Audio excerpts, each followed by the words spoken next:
Jeff Colson, Junior Hockey Live here with Mike Boom. We are ready to talk a little bit of junior hockey. Hope you're all having a great evening, start of your evening. Hope you had a great day.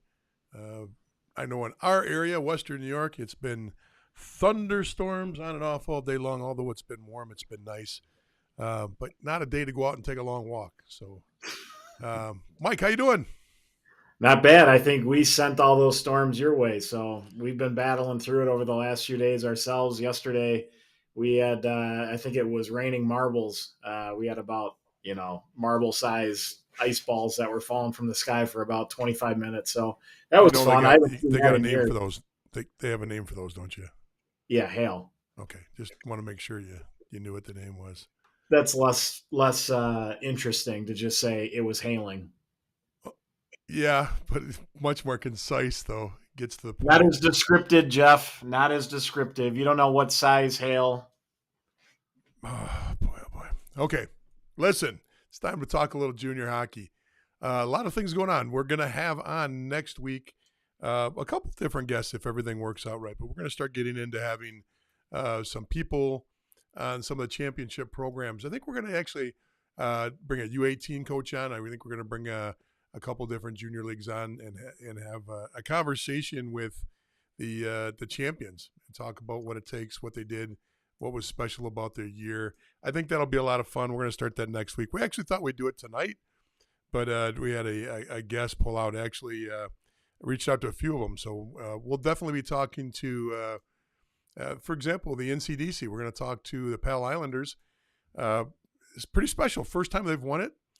Some of us predicted correctly who would win. Thank you. Yeah, Thanks for and noticing.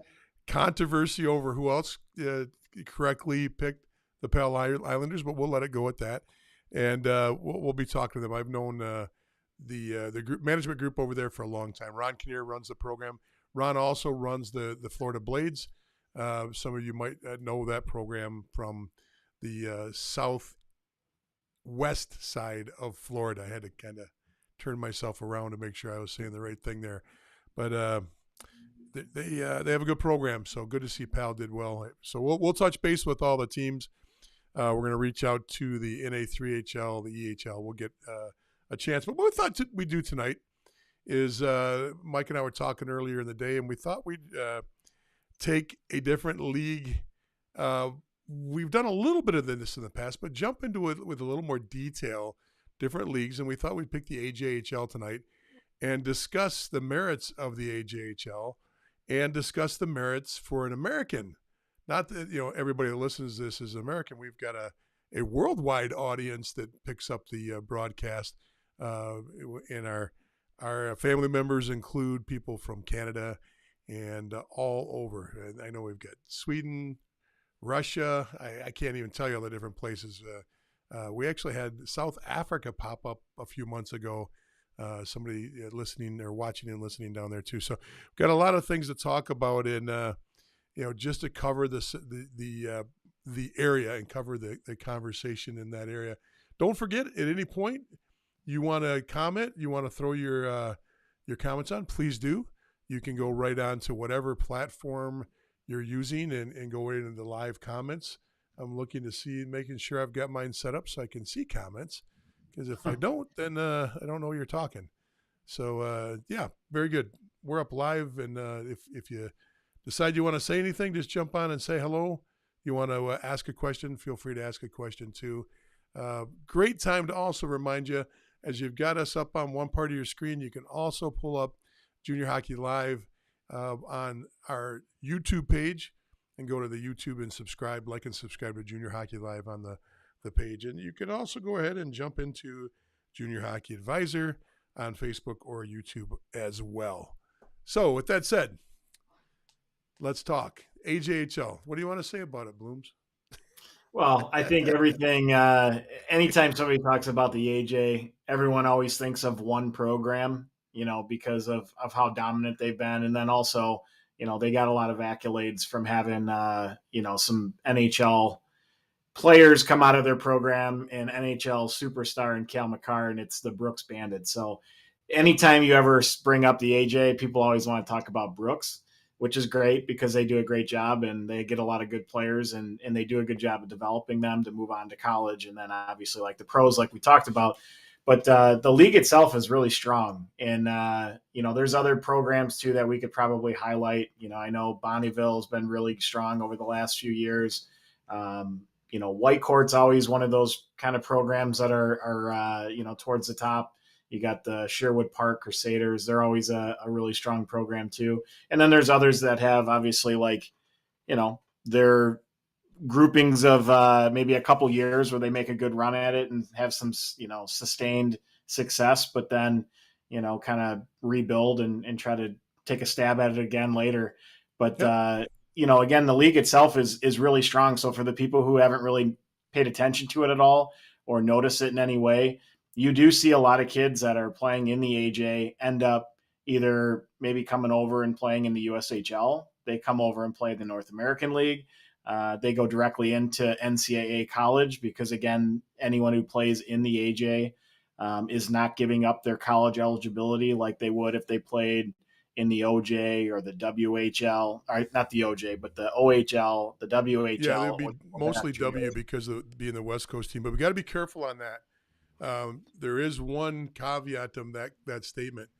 You will have players, and some teams will have 2, 3, 4 players that had already played in the W that come back to the AJ for whatever reason. Now, that doesn't mean that it affects your eligibility if you go up and play on one of those teams, but it definitely precludes them from playing in the NCAA ranks for the most part. Times are changing because now you can appeal, and now you might get a little bit. You might lose 1 year if you play for one year for 1 year. It used to be absolutes when it came to the NCAA and the appeal process, and the answer was pretty much 99% of the time no. But now it's a little different. So and with this name, image, and likeness (NIL) situation, it just keeps convoluting things, and the NCAA really has no option but to start being a little bit more lenient on situations with players because it's the bed they made. You could say it's the right thing or the wrong thing, but it is what it is. So you're absolutely right. Everything about that's true. Let's back up a little bit and let's talk about. Let's just start with the geography of this. If you don't know where it's at, I think I can pull up the AJHL on a map. And if I don't have it, I'll get it. So I can always go right to the AJHL inside of Elite Prospects, and I'll pull that map up. So it gives you an idea what the league looks like and where teams are at. So if you don't know, there's British Columbia. That's the farthest west you can go. But right next to British Columbia is Alberta. And I'll pull this up. There it is. Look at that, first time. So there's the Providence. There's the province of Alberta, and the red dots show you where the teams are at. So if you're not Fort McMurray or Sherwood Park or Lloydminster, the rest of it's pretty much clumped pretty good together. Those jagged lines that go along the left edge of this picture here, right where my cursor is going up and down, those jagged lines are really where the Rockies are at. And on the other side of that is British Columbia.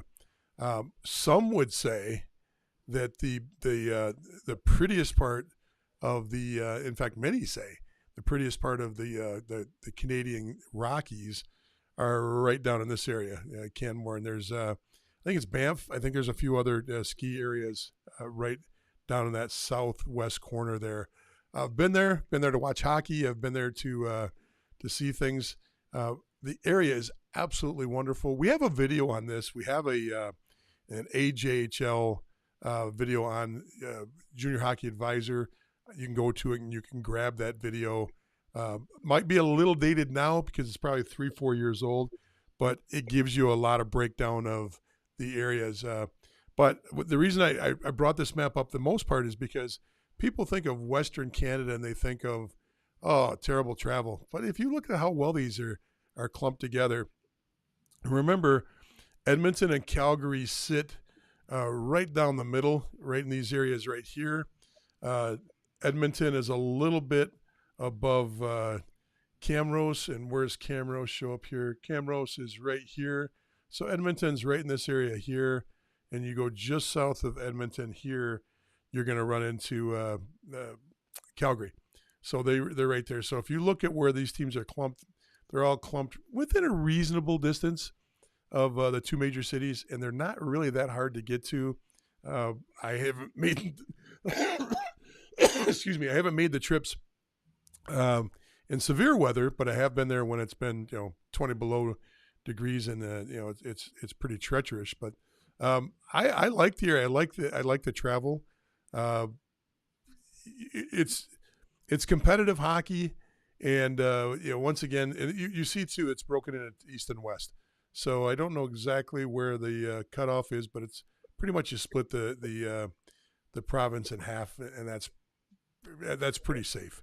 Maybe on a diagonal, I don't know, but it's not that bad of travel. It's not that bad of travel. So thankfully they're close together because the weather out there does get pretty extreme.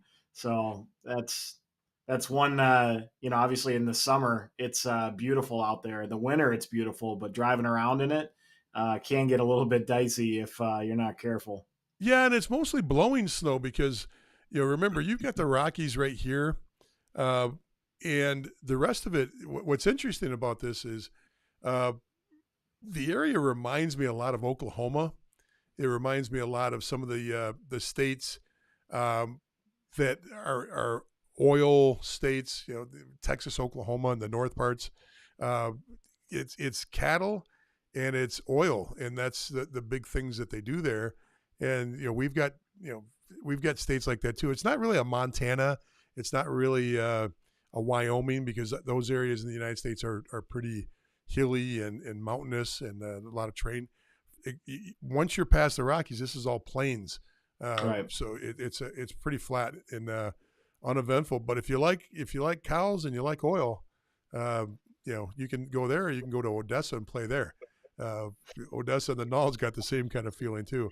Probably Oklahoma's got that same vibe, but pretty cool place.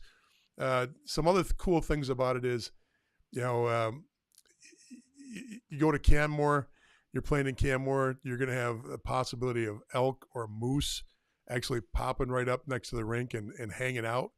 Uh, my son, when he played up there, actually had a video that he was warming up with the team. They're outside. It was a fall day, and the whole soccer field next to the hockey rink was covered with these huge elk, just huge elk, and they're just all chilling, eating the soccer grass, and just waiting for the game to start. I guess I don't know what they were doing there, but you can see that. The other thing is the area's got the wild horses of the Rockies, the Canadian Rockies. So if you take a little side trip, if you're up there for hockey, if you're not, it's still cool. We drove out, my wife and I, and my son. It was the day after his game. We jumped in the car.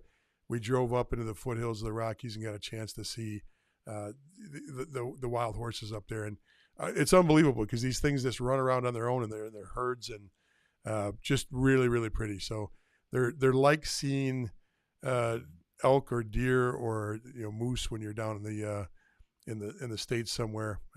Pretty cool, really cool. Brooks is That the little team. southern tip there. If you go down, what state are you driving into? Is that Montana or is Yeah, that so that's a great question. I'll pull up a map for you so you can see that on a map, because it is a little difficult to get to, and I will gladly show you that on map form. It just takes me a second to get the map up. You can talk while I'm doing this, Mike. Tap dance. Do a dance or did you something. ever make that drive or did you fly when you went? I've made the drive several times, and I've actually flown it. As a coach, I've never driven it. As a parent, dropping off or picking up, and actually, uh, I didn't. I didn't drop. Uh, he flew up there the first time, and then we drove his car up. Him and I drove his car up the second time. So here is the States, and if you notice here, and I'll get this centered for you. right here is Calgary. You can see that Edmonton's right above it. Yep. Right there's the two big cities. Then you come down here, and you get into there's Washington, there's Idaho, and then there's Montana. So really, you're going to go to Montana, but if you're an East Coast person driving there, there's a good chance you're gonna jump up into Winnipeg, and then drive across through Moose Jaw, and then head into Calgary through maybe Medicine Hat or something like that. We came home through. We jumped into Montana, then jumped straight over into North Dakota, and made a veer across that way. It's a hard drive. I mean, that's a very long drive. However, we got a lot of hockey on the West Coast now in the United States. This whole area. Remember, there's Everett right there. Victoria's right there. This is BC country, British Columbia territory. But this area here is now growing for us hockey wise, and then California's down here. If you're a California hockey player, these two provinces are very accessible, especially by airplane. You can fly into Calgary, you can fly into Edmonton from LA on a direct flight. You can't do that from Chicago or Detroit for the most part. I mean, you might be able to a little bit, but it's we usually from the Western New York area, we're driving up to Toronto if we want to catch a direct flight out to the Western Canada. So, but it's a wonderful area. You can see where the Rockies come across right here, and climate-wise, I've been up there in the spring, summer, fall, and winter, and it's been nice in all of them. Yeah, it gets super cold, and the roads get a lot of drifts because of the flat surfaces. So, but let's talk a little bit about hockey. One of the questions that comes in, and we know who it's coming from already. Junie asked the question right off the bat: could an AJHL team beat a Null team? Bloomer, you start off. I got my opinions, but let's hear what you have to say on that one first. Well, I mean, if we're considering Brooks, which is in the AJ, they could beat anyone. They could beat USHL teams. They could for sure beat a Null team. They're really good. There's probably a couple other teams in the league, like whoever the second place team is right now. I don't know if it's Bonnyville or who's really in that category this year, but I'm sure they could give, for sure part of the league in the NA a run for their money. I don't know where that breaking point is, but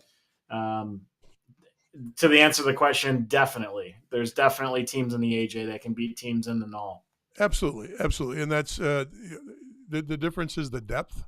The top 3 to 5 players on every AJ team in the top half, the top 3/4 of the league, are just as good as the players in the Null. The depth of the teams are a little different. That's the biggest thing I noticed when I both scout and was watching as a parent up in the league. But there's another thing we can do. We can look at this and kind of talk a little bit about where outcome is. And what we'll do is we'll pull up a different website. We'll pull up College Hockey Inc. And I've got it right here. Let's go up to College Hockey Inc. And it looks like this when you get on. And we'll go over here into recruiting, and we'll pull up the college commitment list. Now, remember, this is where the kids are currently playing. It's not where they committed from. So many of these, it works out, especially this list is in most current. This is 4-3, where these players were announced, and it works backwards. So this top part of the list is fairly accurate, okay? But remember, we got to be careful now because they're starting to put the USPHL and the NCDC are starting to put their Division III commitments on this list, so things change a little bit. But if you take the current team button up here and you click on it right here, the big current team there. Now what that does is it breaks it down into, on the far left, where they're playing. There's all of our national development players. Then we get into the USHL. And then we'll get into the Null players here in a second. And this is guys that are currently in the leagues that are committed. So there's our North American League commitments. You move on past that. You move into the BCHL.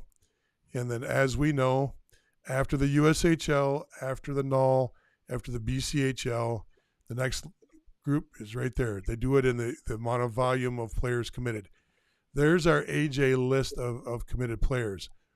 Now, this list here is just got to make sure there's not too many of the D3 picks in here. I don't see any, but there's a fairly good list. You see, Black Falls has got a ton this year. Bonneville's got a good handful. Brooks Bandits is pretty much top to bottom. Calgary has got a couple. Now there's a couple commitments to even to North Dakota off of Calgary, and Calgary's not a strong team this year. Camrose has always got a good group. There's Canmore, Drumheller, Fort McMurray, Okotoks, Sherwood Park, Spruce Grove. I know I'm just reading these off, but the biggest thing I want you to notice on this is that there is a ton of players in this league that are D1 commits. This is not, you look at the next list below this, it's the SJHL, which has maybe 10, 12. Then it's Manitoba with less than 10. The OJHL, and I'm not sure why the OJ is set up because their volume is much better than the two above them. But the reason I'm looking at this is, where is that NCDC? There it is. The NCDC, as far as volume, and I know why this is because remember what I said about new versus old? And also this NCDC list is not D1. That's the biggest difference. Is this NCDC list has got Nichols, Wilkes, Geneseo, Babson. So 3 out of the 4 schools listed there are D3, D3, D3, D3, D3. These aren't D1 schools. If you go back and look at this list, Holy Cross is D1. Penn State D1. I might miss something here. AIC. Where was AIC at? Oh yeah, AIC 3, St. Lawrence 4, Bentley 5, 6, 7, 8. Quinnipiac. Yeah, there's usually in this league there's 10 or 12. Why they just started doing this, I don't know. It's interesting, but it's harder to sort now because this would show up as 10 commits, and it would make the list a lot easier. And it doesn't look like. What does it look like? It looks like when you look at the NCDC that they're just chucking a lot of players into Division I hockey. That's not the case. That's why you got to really read this list here. But the point being, compare the AJ to the NC, compare it to the North American Hockey League. They blow the NCDC doors off with D1 commitments. This is the AJ right here, but they're not quite at the same level as the NAL. And the NAL, getting back up to the top here where the NAL's at, right here, this is all the NAL list. Still a deeper, thicker list of players. More teams, we know that. There's more teams, but the volume is still good across the board in the NAL too. So does that make sense? And you made a good point too, just as far as the depth in the AJ and just the disparity among a roster where you're going to have, some literally NHL draft picks at the top part of the roster. And then when you get down to the, 17th, 18th, 23rd player on that team, there's a pretty big disparity. And part of that is if you're, taking all the kids that are in that Alberta province, a lot of those players, they're going into the WHL. That's kind of where they're moving. The kids that don't either can't because of ability or are choosing not to because they're hoping to go the American NCAA college route. And that's where you see some of those NHL level draft picks that in their mind, they're thinking, I'll go and play for, Minnesota or North Dakota for a year. And hopefully I'm a first, second, third, fourth round draft pick. And then, I play a year or two NCAA and then I make my move to the NHL. So the Cal McCarrs and, those types of players who Cal went to UMass, and I think he played for 2 years. I don't think he left after his first year, but either way, like he chose that route. It wasn't because he couldn't play in the WHL or anything else. That was his path. It absolutely was his path. And one of the things I'll show you, getting back to elite prospects, is let's look just at the amount of Americans in the league. If we look at the breakdown here, there's not that many. And this is restricted. So you see Ukraine and Russia represented with two players. That's because they're probably dual citizens. They don't let Europeans play, but the U.S. has only got 44 players, and that's about average for this league. Is about 44, 50 players from the U.S. So it's not a big place for U.S. players to go. But if we look at go up here and show you the actual roster in the league. Um, here's the breakdown of players that are leading the league right now, and this is from the top and moving that down. You only see one American in the top 10, and we'll flag him in a second. Top 25, there's only two Americans. Um, Now you're down in the top 40, top 50. You start seeing a couple other Americans pop up. Americans aren't dominating up there. Some years you see 2, 3, 4 Americans at the top 10. This year it's just not the case. And I think it's still suffering a little bit from the pandemic. So many Americans chose not to go up and play in the Canadian leagues because they either couldn't get across the border safely. Safely is not the right word. Couldn't easily get across the border. And the safety issue was a lot of parents were afraid their kid was going to get stuck up in Canada and would not be able to get back down to the States if something got worse with the pandemic. Since that pandemic, we've seen a little bit of a change in this league as far as, the breakdown, the dynamics of where the players are coming from. Let's jump up and look at a couple of these players, though. If we look Click at on the first guy. I what's bet that? he's. I said, click on the number one scorer. I bet he's an NHL like radar draft guy.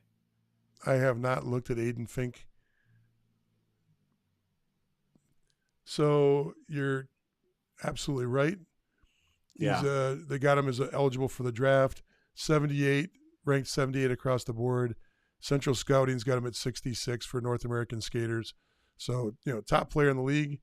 Got a 100-point guy for Brooks, and going to University of Wisconsin, not in a bad spot at all. This is a big difference in this league and other leagues. This league will put players into the Michigans, the Wisconsins, the North Dakotas. The only knock on the null, volume's better, the depth is better, but the amount of players that go Big Ten or to the top 5, top 8 schools are limited in the null. And why? Because we're still playing in that tier structure. There's a lot more autonomy for this league because the BCHL is not there anymore. So if you want to stay and keep your eligibility and you want to play in Canada, this league here is a great league, and you don't lose that ability to be one of the top guys. Our top guys in the States are going to be USHL picks first. So although we get a lot of D1 players in our league, we don't get as much of the volume going to the big stud schools. So that's a good pick, Mike. I'm glad you brought that one up. Let's take a look at the first American on the list. I don't know Jason. He's going to New Hampshire. He's a forward, 6 foot tall from New Jersey. And let's see how he got there. So he's up in the AJ, been there for 2 years.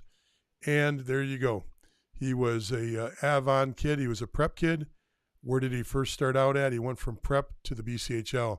Then he went to Black Falls from from the BCHL, and he's been up there for 2 years. Now, if we look at his University of New Hampshire draft period and see when he was drafted, and that usually shows up down here. So maybe I was wrong on this one, unless that was his second school. Usually, if you go from Avon to the BCHL, you're going with your draft in hand already. Your commitment, your scholarship. Your commitment. I'm sorry. Your commitment in hand. So either he didn't have the commitment, or he was committed to another school, and then just recently, November of this last year, he committed to the University of New Hampshire. So, but he's been on the radar for a while. He's drafted back in the USHL Futures draft in 2018. So it's not like he hasn't already been on the elite stage. That's a normal, a little abnormal, because a prep kid going to the BCHL, the move usually isn't to move over to the AJ. So interesting. Well, but one thing, if you scroll down a little bit with just oops. the draft, the teams that had drafted him, typically the North American League teams, because they do such a good job of, promoting kids into D1, the fact that he got drafted into the NA 2 straight years probably means that those teams are saying, this is a really good player in this league. He's still yet to commit D1. If he comes and plays for us in our league, we can help him get that commitment. And he just chose to stay and go the AJ route. But in order for two different programs to take him in 2 consecutive years, they were probably thinking, hey, let's bring this kid in. He's really good, and we can help get him committed. Very well could be. Very well. Let's take a look at Cooper here. Plays up for Whitecourt. And 6'2", 20-year-old, 02.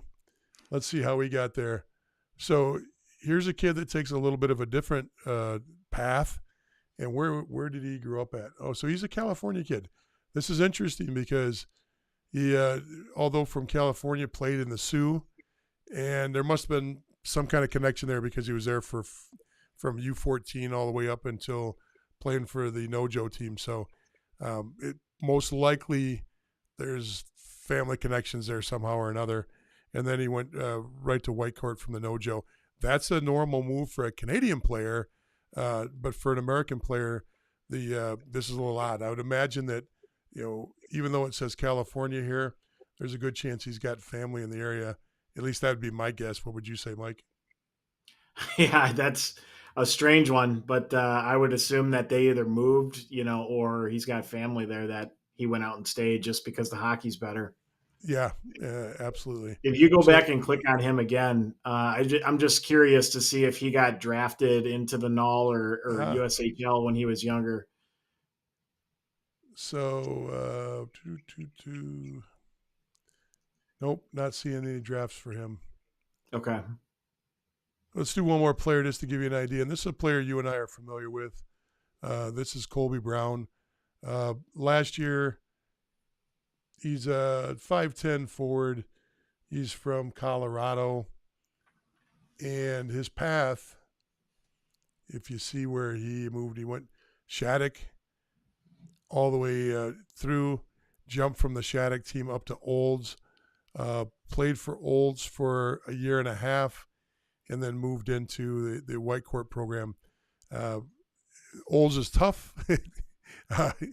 Olds used to have some glory years, 10, 15, 20 years ago, but Olds is a team that has not had a very good run as of late. So for him, and the interesting thing is, all you got to do is look at something like this.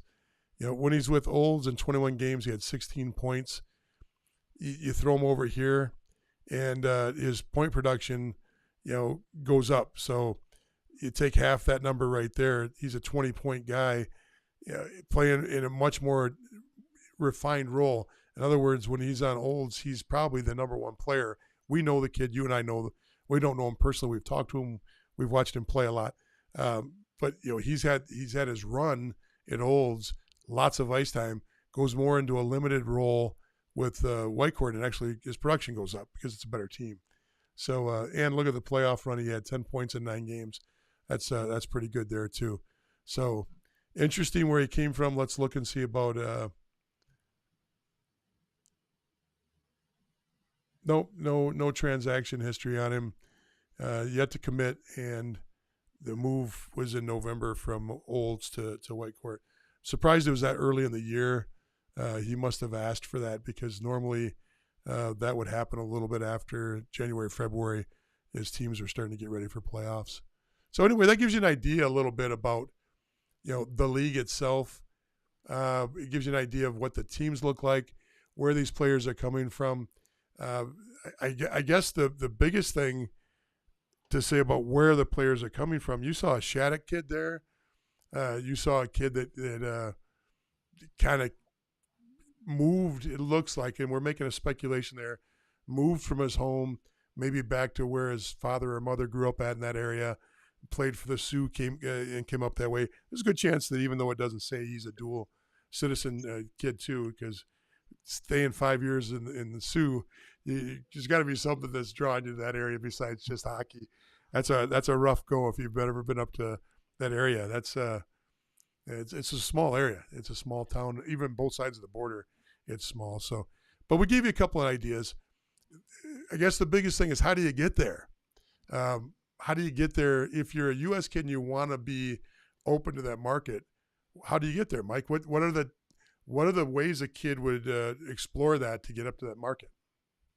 Well, I'm sure reaching out to the different programs just to gauge interest, see how many import spots they have, if they've got a roster that's aging out, and then just get more familiar with what type of camps or combines that they're having that, that program can invite you out to.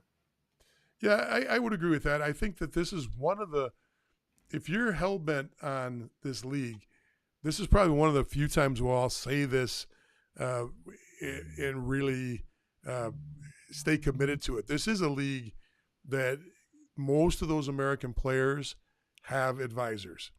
The vast majority of Americans that are playing in that league are there because they have an advisor, and an advisor worked them into that system. First of all, there's not a lot of below the border scouting, not as much as you think from the AJ.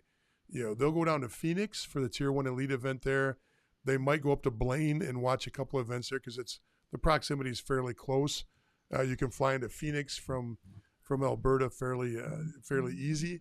But most of the kids, and this is across the board, if you're an American up in that league, most of the time you're represented. And so this might be one of the few times where the exception to the rule is having an advisor versus not having an advisor.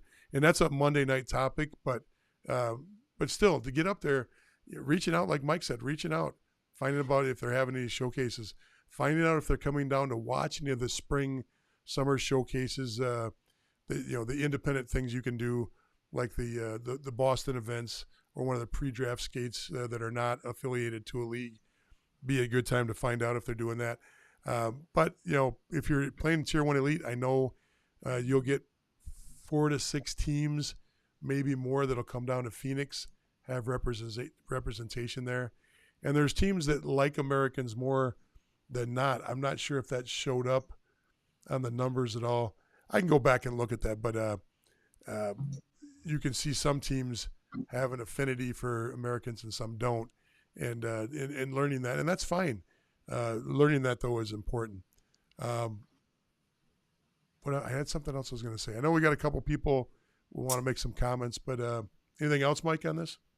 Well, I would just say, it would be hard for any of those teams in the AJ to spend a lot of time and resources trying to scout American players because it's very similar to us in our role. We spend little time scouting, let's say, Sweden or some of the other countries because we have no idea if any of those kids would even be interested in coming to play in the United States and playing in the NAL. So any of these teams that are in the AJ, they have no idea which Americans would even be interested in coming to play in Canada and playing in that league specifically. So for them to be watching all these kids, they have no idea who would even be interested. So it's more once they know a group of kids that are interested, or they know from advisors, a couple kids that are interested, then they can focus on them and see if they'd be a good fit. So that's why if you proactively reach out to a program and you start having that dialogue, they are going to watch you because now they know, hey, this kid is interested in playing in my league. Let's see if he's good enough to where we would want to, make a move to acquire him. But they're not just going to watch all and every AAA US game that's out there because they would be wasting more time, finding hundreds and thousands of players that are not interested to all of a sudden find the 30 that are, the 15 that are. That would just be, spinning your wheels for no reason.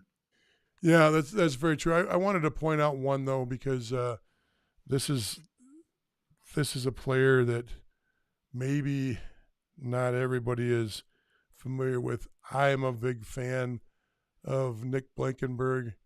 Now I can't get his name spelled right. Nickbl. There he is. Okay, this is a Columbus Blue Jacket player, and let me pull him on the screen for you. And the reason why I think it's interesting is this was a player that you don't see much about. When we look at him, 5'9", he's a 98 birth year. But let's look at a couple things down here. Let's move down a little bit. This is a typical Tier 1 elite player in Detroit, but decided to play for his high school, Romeo. Okay, and yeah, he played a couple games for a USPHL team in the market. That I really wouldn't count that 3 games, but he played 3 years for Romeo. Then he went back to Tier 1 Elite, played for Victory Honda. From Victory Honda, did not get any offers. He was not a committed player, and he went up to play in the AJ and tore it up. Had a really good year. Had a good rookie year. 32 games, 28 points as a defenseman. And whoops, I'm sorry, that was his Victory Honda year. He had 42 points in 57 games as a defenseman with Okotok, and got a commitment to Michigan. This is a kid that wasn't a draft pick. This kid did not have a resume. He was good, very good player. Don't get me wrong. Nick Blankenberg was a solid player, but he wasn't being projected to be a major Division I commitment. He wasn't being projected to the NHL at all at this period of time. Had a rough go the first couple of years at Michigan. He was back and forth between a forward and a D. Settled in junior year and senior year.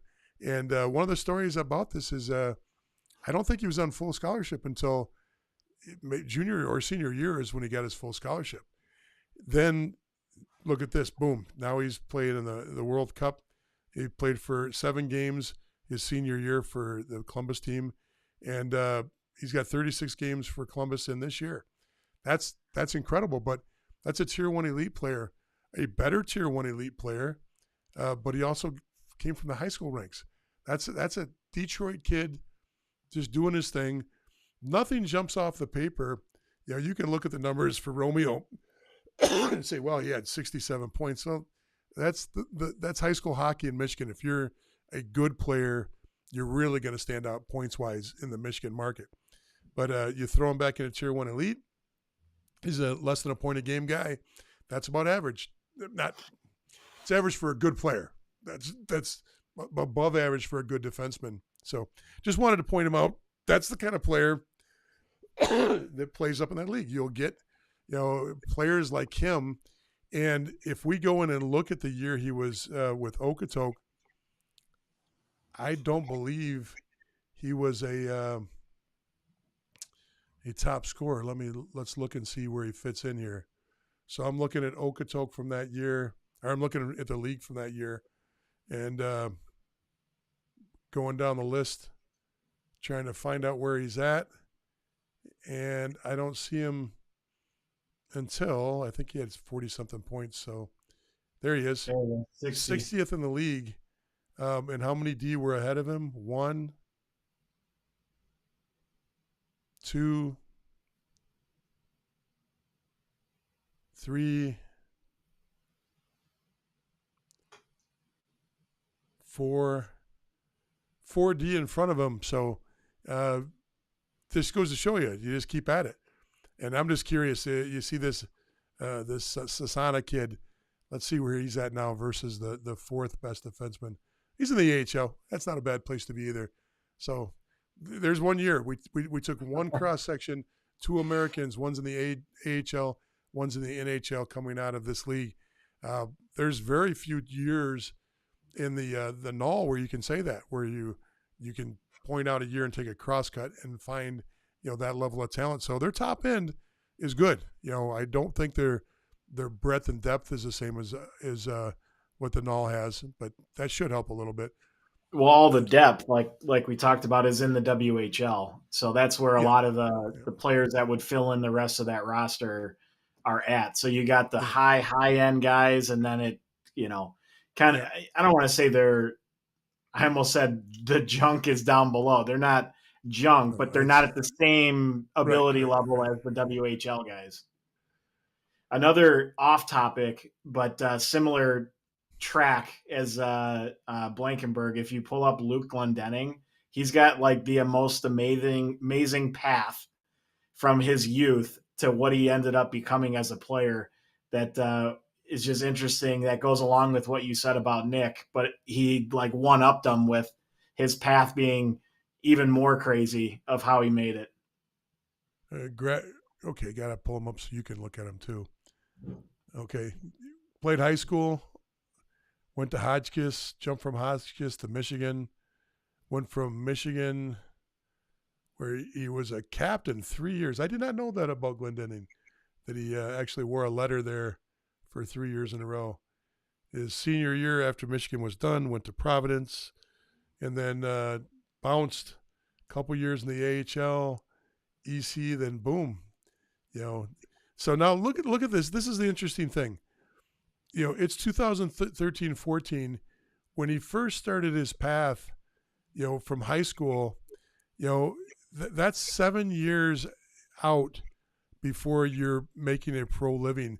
You know, the commitment for somebody to stick with something for 7 years to see if they can make it to the NHL, that's a big commitment. You know, you leave high school to go back to prep. That means that even though he's got 4 years there, that was either a grad year or they made him repeat a year. Maybe not. Maybe he did. Maybe that's 8th grade, 9th grade, 10th. I don't know. But, you know, usually you have to do a grad year or repeat a year. And that's pretty odd. You don't normally see a kid do just 1 year at prep after he's done a full, you know, run in high school. So good for him. Yeah, good story. But he got fast tracked. That wasn't a long time. He basically sidestepped going to juniors and went through 4 years of college and then ended up in the pro ranks. Yeah, Cool. I remember that there was something about that. I can't remember the exact story there, but there was a reason. He was a ridiculous athlete. He was a football player and, you know, probably could have gotten a scholarship to play football. And because of that, didn't want to travel and do all that AAA type schedule and whatnot. So he played for his high school. But, isn't that funny? Really was a stud. 7 years from the time you graduate to the time you're in pros, and he's fast tracked. You know, and you did buy 10, but that's the biggest thing about the Glendenning story, like you said, that's amazing is the kid never played juniors. You know, how many you can count on one hand the last 3-4 years the guys that are playing Division I, not only NHL but Division I, that stepped right out of the ranks of either prep or high school and went straight on. It just doesn't happen. So and played as a true freshman and put up points. It's like that story. That's the one where somebody is talking about, well, my son can get there because this happened one time ever, and it's like that's the exception of the exception of the exception to the rule. That's when you hear, well, so and so played in the NHL and he only played AA. Why? Why? The East Grand Rapids high schools are like, no, you don't have to play AAA. We got guys that go right into Michigan. Look at Glendenning. He did it. I can hear that recruiting speech going on in all of Western Michigan, You don't need to play on one of those Tier 1 teams. You don't need to go to juniors. You can stay right here. That's right. Yeah, those guys kill me. Here's what Junie has to say. He says, so in the NHL, which divisions are harder hitting and which divisions are more skilled? Junie, we answer this every week. we literally answer this every week. So the answer to that is, the oldest division, strongest division, biggest division, hardest hitting division has been not only by perception, not only by bias from coaches, but just physically going and watching games is the South. The South is a harder division to play in. Skilled wise, I think you could say that the skill is sprinkled fairly evenly between the divisions. I don't see any one of the divisions known as being the most skilled. The reason why there's a difference is there are teams in the other divisions out of the South that their perspective on how to develop players is different. One team in particular has always been known to take super young players and players that are going to be, big time D1 commits, and the player only plays there 1 year and moves on to the USHL. And they're known for that. They're known to just, grab young talent. So why they do that and why their choices, that's a management choice, that's an ownership choice, and a coaching style choice. But You don't see that in the South. You don't see young players for the most part, and we can do a quick look here. Mike, how you doing on time? I'm We've been good. going. How I long we got been? about another 9 minutes, so we're good. So if I go up and I just grab the null, and I can't break it down statistically for you by division, but what we can do is we can look at the overall list, height, weight wise. Just give me a second for that to pop up. So, interesting thing is if you scroll down, you're looking at the league. Um, you could actually get down into the teams. Where are the teams at? Here's the team by team comparison. So, if you look at experience, this category right here, and will it sort for me? Okay, Northeast Generals. Okay, we'll give them that. But look at the next three teams for how You got to share it they for us. got. Oklahoma, Odessa, New Mexico. Oklahoma's the best team in the league right now. New Mexico is right up there. That's pretty amazing. You got to share your screen so we can see. I don't want to. We'll just take your word for it. Yeah, just take my word for it. So this is the league. This is the null broken down. And what I did was I sorted by experience up here. That's the column right next to the players. If you see where it says players, then you can sort by experience. Northeast Generals have a lot of talent right now. A lot of experience right now. But if you look at the Oklahoma Warriors and you look at Odessa and you look at New Mexico, that's 3 out of your top 4 teams that are the most experienced teams in the league. Now, doesn't mean that every team in the South is in the top in experience, but you're still in the top half when you get down to Lone Star, and then you look at the very bottom, Corpus Christi. They're sitting on the bottom. El Paso sitting on the bottom, ranking wise, record wise. But that should tell you a lot as far as experience. I don't know. This is new to me. If I hit this button here, average height and weight, Amarillo's up there, Shreveport's up there, Odessa's up there, Lone Star's up there. So 4 of your top 6 teams, you hit that height weight button and you sort by height weight. Boom, and then 5 of the top 10 are in the South because New Mexico's sitting right there in 10th for height, and the weight will probably follow suit very close.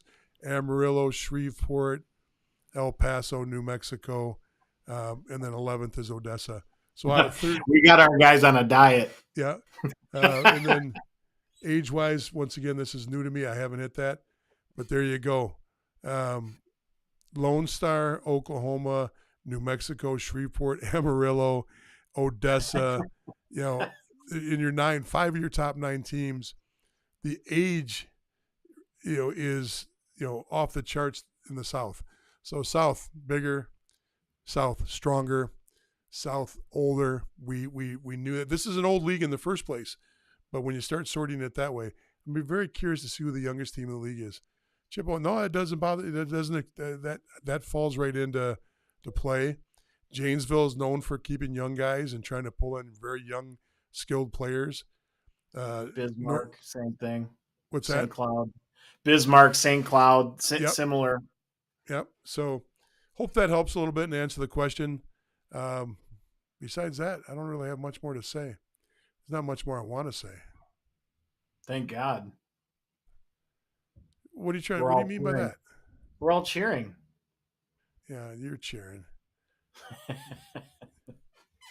All right, that's all we got for breaking down. Hopefully, we helped you a little bit understand the AJHL a little bit better. Who goes up there? What kind of play they have? I know we got off a little bit on breaking down the null a little bit, but also I hope it helps you understand how this all works dynamics-wise. The league we just looked at, not big on Americans, but Americans take advantage of that league when they do get up there and play up there, and it's a good place to play. Mike, any final thoughts? I would just say if you're following along when we get into like USHL draft period, null draft period, I think you'll see some of the top Americans for sure in the AJ, get opportunities. Whether they come over or not, that's, remains to be seen. But you'll see a lot of those top guys get opportunities into those 2 leagues. So if you're following along, you can kind of track it. as you go. And same rules apply to the BC and the MJ and the SJ and all of those other leagues that I'm sure we'll get to in further episodes. But it's just kind of how it happens. The cream rises to the top, and especially if there are kids that aren't committed, they end up coming over to the USHL or the NOL specifically to work their way into that commitment. Absolutely. All right. I hope this helped everybody. Thanks for coming on board. Remember, Junior Hockey Live Facebook, or excuse me, Junior Hockey Live on our YouTube page. Go like and subscribe there. Junior Hockey Advisor, like and subscribe there too if you can. Those are how we keep this going. We're trying to grow those audiences. It sure would be a big help if you did that. You can always go and have a discussion on this topic on Junior Hockey Advisor discussion page, where we talk about all the things that we share here. Have a great night, everybody. We'll see you next Monday. Tomorrow, I think I'm going to call in sick. Work for myself, work at home, but going to call in sick so I can watch Tiger. See everybody later. All right. Good job, Jeff. We'll see you.